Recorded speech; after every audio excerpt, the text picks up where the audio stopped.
Nabigyan tayo ng pagkakataon na makapasok dito sa tinatawag na trial house dito sa Maragondon, Cavite.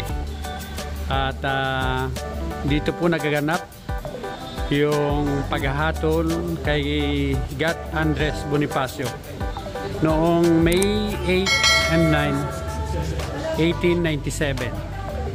At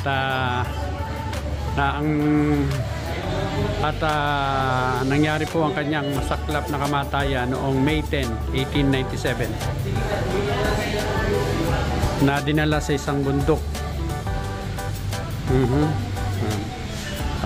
Marami po kayong mababasa dito kapag kayo po ay napagawi rito sa trial house ng ating bayaning si Gat Andres Bonifacio. Ito po ay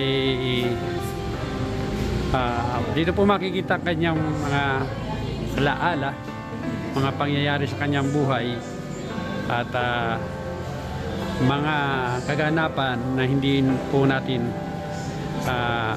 hindi pa natin alam o hindi pa natin nababasa. So maraming salamat po at nakarating ako dito. Ayan. May second floor po itong trial house at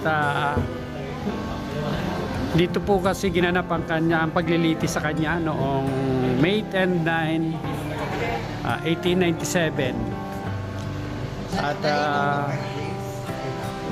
dinala po siya after ng pagliliti sa kanya ay dinala po siya sa Mount Buntis, Maragondon at doon po nangyari ang masaklap niyang kamatayan na hindi niya akalain ang papatay sa kanya ay ang kanyang mga pinagkakatiwalaan na pinamumunuan ni General Noriel.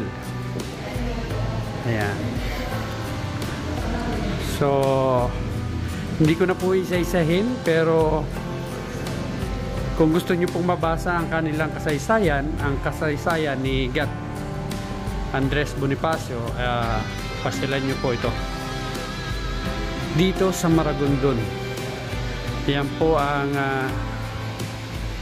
estatwa na kung saan ay pinapakita ang paglilitis sa kanya, ang pagpupulong at paghatol sa kanyang kamatayan. So napakarami pong mababasa dito. Hindi ko na lang po may isa-isa at tayo po'y sumilip lang dito saglit habang busy pa po ang ating VIP. So nakakagalak po at ako'y nakarating dito. Yan. So kung mahilig po kayo sa history, pwede nyo pong pasyalan to at meron po naman mga bisita dito. Ayan. So maraming salamat po at muli inaaninyahan ko po kayo na pasyalan nyo itong trial house dito sa Maragondon, Cavite.